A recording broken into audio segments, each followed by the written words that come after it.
Vamos lá? Salmo, se tiver uma apostila, pode ler. Qualquer pessoa pode ler, por favor. É Salmo 91 e o 4. Pode ler, Danilo.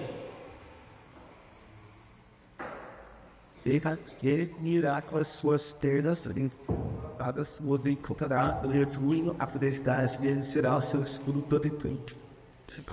O Senhor é o nosso escudo? Protetor. Se Deus não te proteger, aquilo que o conflito espiritual que está sobre a sua vida, lá o inimigo vai ficar. Pode fazer. É claro que pode. Quando dá Se eu não souber responder, eu pergunto para o universitário. eu estava perguntando para ele se poderia abrir perguntas na hora do. Pode. Ele falou assim: então, se for referência aos textos, se for coisa que não tem nada a ver, é melhor permanecer calado. Aqui está falando de uma palavra de Deus, Deus é nosso escudo. Esse escudo só funciona se a gente tem conhecimento dessa palavra ou é para qualquer pessoa, mesmo sem ter conhecimento da palavra. As promessas de Deus é para quem? Para quem é as promessas de Deus? Ele responde por isso. As promessas de Deus é para os salvos, irmãos. Então só quem pode pegar essas coisas é quem é de Deus. Então qualquer pessoa que é de Deus, que tem o Espírito de Deus, que é filho de Deus, ele tem legalidade espiritual para ir lá e pegar. E sabe de uma coisa? Mesmo nós sendo filhos de Deus, por falta de conhecimento, às vezes nós não usamos um poder que Deus tem para nos dar.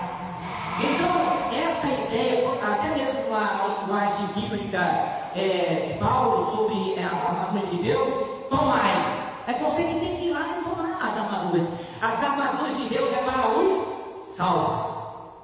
É claro que os negligentes que não buscam conhecimento não vai descobrir esse mistério e não vai buscar as ferramentas certas.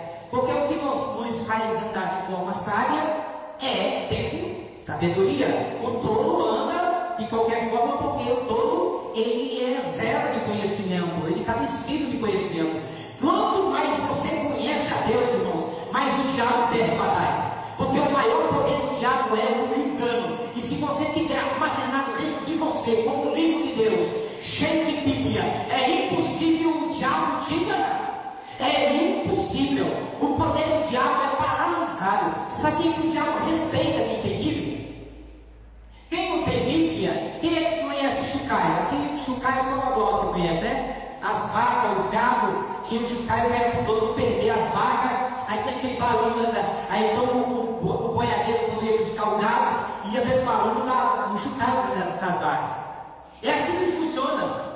O diabo, quando uma pessoa está na igreja e não preza pelo conhecimento da palavra, o diabo pode vir fazendo barulho de Chucaio, ele não vai perceber o diabo. Mas uma pessoa que tem conhecimento de Deus, ele tem um sapatinho de lã. E mesmo assim, essa pessoa que tem conhecimento de Deus vai conseguir ouvir o barulho do inimigo querendo vir para o enganar. Então é necessário ter conhecimento de Deus. Conhecimento de Deus é poder de Deus. Nós estávamos, amigo meu aí, então vamos nessa 2 Samuel capítulo 22, verso 30 e um. Tá na pastilha também? Este programa cujo caminho é perfeito a palavra do Senhor, já comprou para a mente diluída, ele é escuro para todos os que dele se possuem. A palavra de Deus é genuína, essa palavra é genuína, é pura, é perfeita. E ela é escura, gente. Eu não sei por que as pessoas não querem ter conhecimento de Deus. Oba-oba, irmão, é como se você comesse uma comida, oba-oba, igreja. Oba-oba, igreja, como se você tivesse comido uma comida que não tem substância nenhuma, que não serve de nada. É como se... Agora, você estudar a Bíblia, examinar a Bíblia, aí é o pão vivo, que desce do céu, que alimenta, que te faz forte. Amém? Vamos partir para outra página, estamos no caso lá a página. Vamos para Efésios, capítulo de número 6, o verso 15 ao 16. Aí, pode ver? Quem encontrou já? Se antecipe, né? Vocês conseguiram? Pois é. Pois, então bom, depois que começou, pastor da época, Tomando sobretudo o escudo da fé, com a qual podereis atacar todos os dardos empurrados do maligno. lay off of the pain. Sido que is ao 16. Lay it off by E calçados os pés na That's 15. E calçados os pés na preparação do Evangelho da Paz, tomando sobretudo o escudo da fé, com a qual podereis apagar todos os dados inflamados do maligno. Você acha que o escudo existe ou não existe? Essa armadura existe ou não existe? Então você acredita também que existe dados inflamados do inimigo. Vocês acreditam? Tem que acreditar nos dois. E se existem os dados inflamados do inimigo, o que seriam os dados inflamados do maligno? A negatividade. Sabe? Tem pessoas que se alimentam disso. Tem pessoas que vivem mais pensando do que agindo. Você não é um pensamento. Você é uma pessoa. É você que tem que dominar os seus pensamentos, as suas emoções. Não as suas emoções te dominar. Você sabia que uma pessoa que consegue trabalhar bem isso é uma pessoa que sempre está em paz?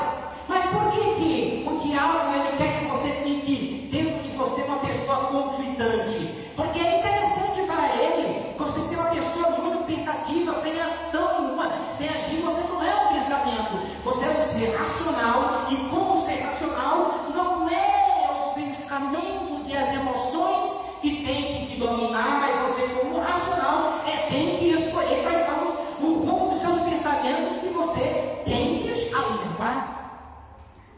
Porque tudo demais é muito, viu, irmão? E tudo de menos é pouco. Não sei se na certo aí, tá? Então vamos ter equilíbrio. Então, assim como existe o escudo da fé, existem os dados inflamados do maligno.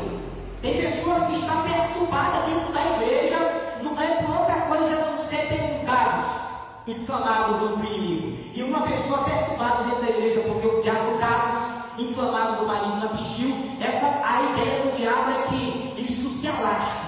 É que essa pessoa perturbada continue, siga perturbando outras pessoas.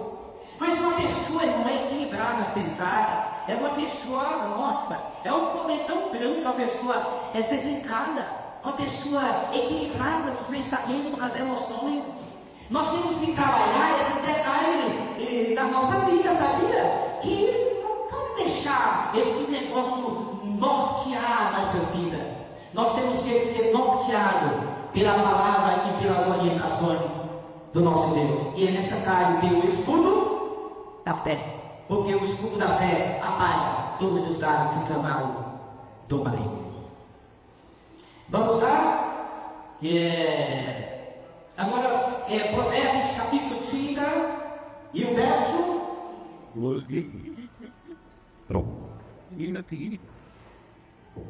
Princesa, eu vou te dar uma pergunta sobre as férias, como vocês agem aos universitários, que não mostra. Isso. Toda palavra de Deus é pura. Escura é para os que confiam nele. Eu sei. Toda palavra de Deus é pura e escudo, mas é só para quem é dele. Então, olha que você vai essa resposta. Esse escudo é só para quem? É só para quem confia em Deus, gente. Porque sempre é impossível agradar a Deus, porque é necessário que aquele que se aproxima de Deus creia que Ele existe e que Deus é o quê? É o atuador, quer dizer, recompensador de quem busca Ele. Então Deus tem para quem valoriza Ele. Deus não é aquele Deus que tem que se humilhar a nós é quem temos que se humilhar a Ele. Você sabia que você não pode evangelizar se fosse uma pessoa que não está valorizando a palavra de Deus? É bíblico isso? É sim. Jesus diz: não dê aos cães as coisas santas e nem deitei aos porcos as vossas pérolas. As coisas de Deus têm que ser valorizadas por nós, e Deus sabe quem valoriza, e quem valoriza as coisas de Deus vai receber de Deus. Gente, o conhecimento é grande, a necessidade de ter conhecimento é grande. Jesus diz: errais por não conhecer as Escrituras. Errais por não conhecer as Escrituras e nem o poder de Deus. Em outra palavra, Jesus diz: examinai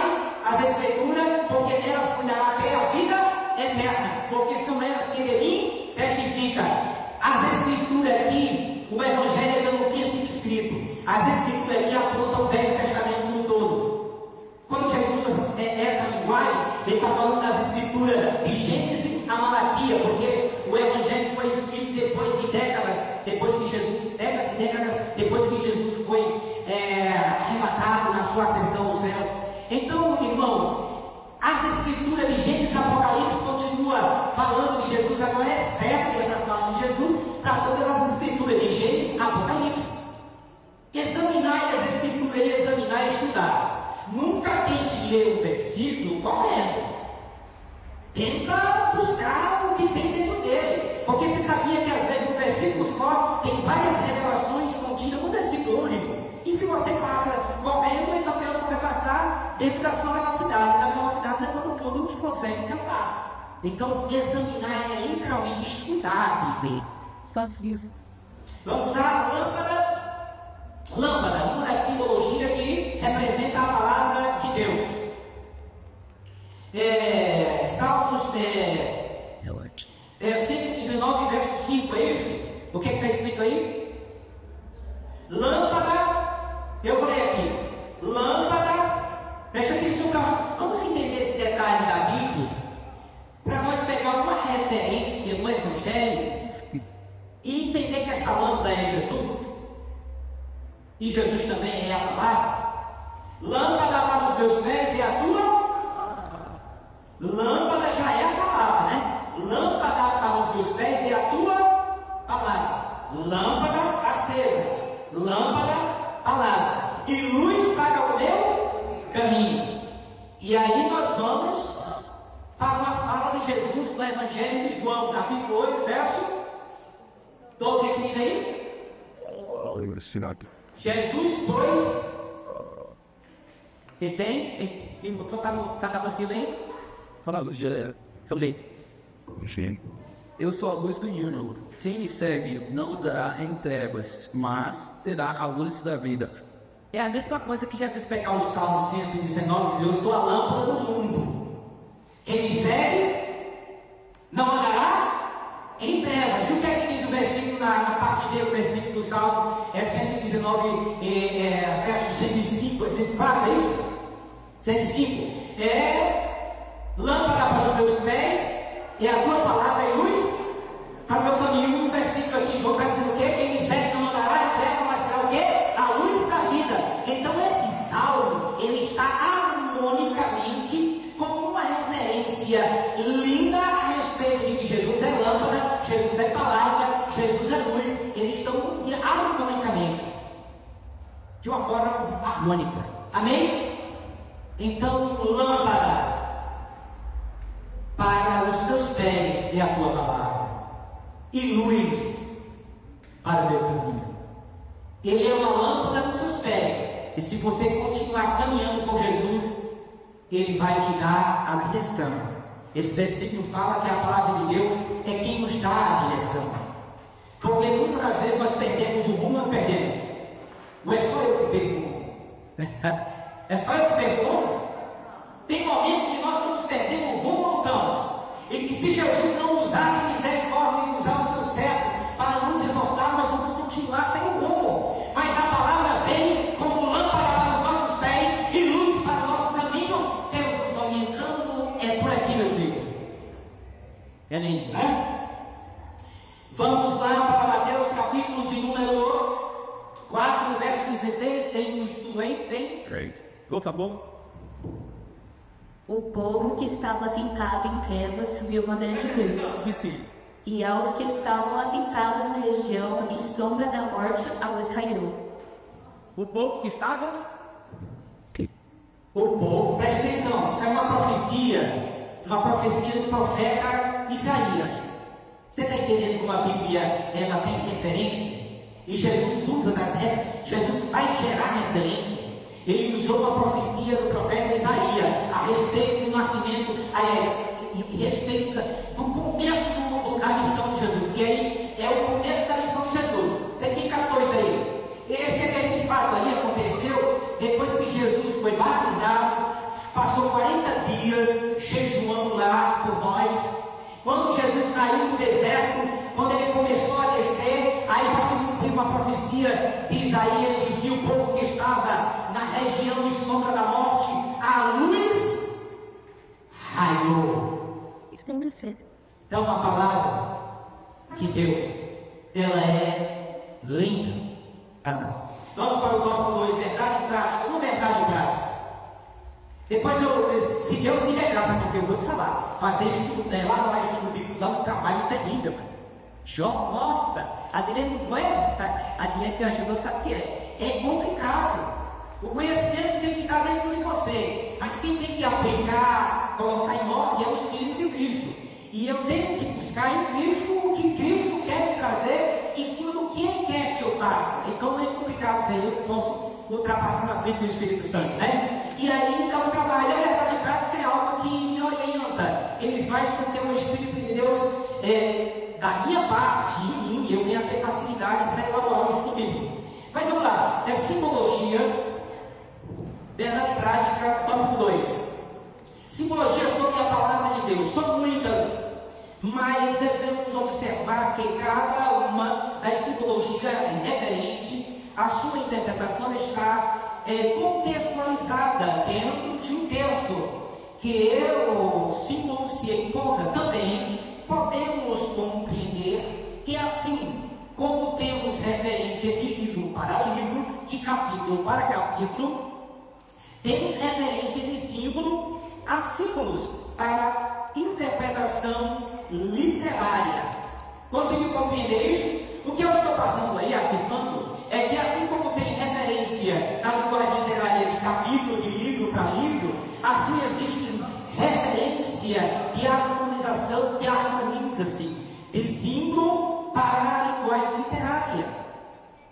Então vamos lá em número, capítulo de número 21, esse versículo aí, capítulo de número 21, números, tá lá, apostila aqui, pode me dizer? Tá? Então eu também vai aí, prepara aí.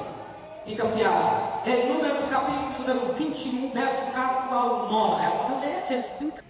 Quem é que conhece essa passagem bíblica? Quem já viu? Aí o pessoal falando contra quem? Moisés contra Deus, contra... Não. Vocês sabiam, irmão, os irmãos devem respeitar, os homens de Deus, os eclesiásticos, os homens que têm visões e não respeitam a igreja, sabia? Falaram contra Deus, foi corretado, contra Deus e contra Moisés. Deus enviou serpente e picava o povo, ria, calminhos. Oi, som. Então o que acontece, meus irmãos? O que foi que Deus fez? Deus deu a ideia foi de Moisés ou foi de Deus? A ideia foi de Moisés ou de Deus? Da serpente de bronze? A ideia foi de Deus. E eu quero trazer aqui, irmãos. Nossa. Eu quero trazer aqui, eu quero trazer aqui um detalhe uma curiosidade sobre Deus em relação à serpente. Porque, a Bíblia fala sobre serpente, que já começou no jardim do Éden, a serpente enganando Eva. Serpente. Em Apocalipse, a serpente que é a besta que enganou a Eva, ela tem um título de a antiga serpente, que é o diabo e Satanás. Isso é a serpente do mal, sim ou não? Agora Deus dá uma ideia para Moisés. Por que será que Deus dá uma ideia para Moisés fazer uma serpente de bronze? Aí qual é a outra serpente que é do bem também? Sim. Qual foi a serpente qual foi a vara que se transformou em serpente? E o que foi que a vara de Arão fez? Engoliu outra serpente. Você está entendendo? Não é a serpente aí, a serpente do bem e a serpente do mal. A serpente do Arão engoliu a serpente do mar. A serpente de bronze foi uma ideia de Deus, numa haste, ela foi levantada numa haste, quer dizer, como se fosse um pedestal. E a ideia de Deus é o seguinte: Moisés, esse povo quer ser livre, faz o seguinte: qualquer que olhar para a serpente, esse viverá. E foi mesmo sendo picado. Isto é uma simbologia que Deus logo sabia que Jesus ia usar essa simbologia para se referir-se a si mesmo. De uma serpente. Por que Deus fez isso?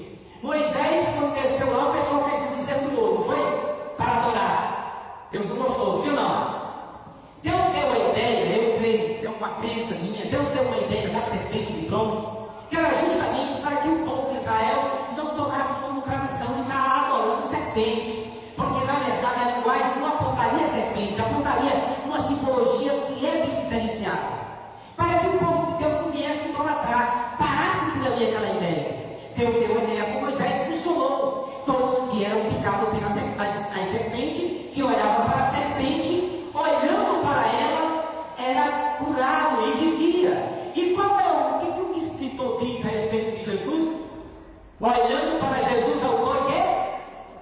Se nós olharmos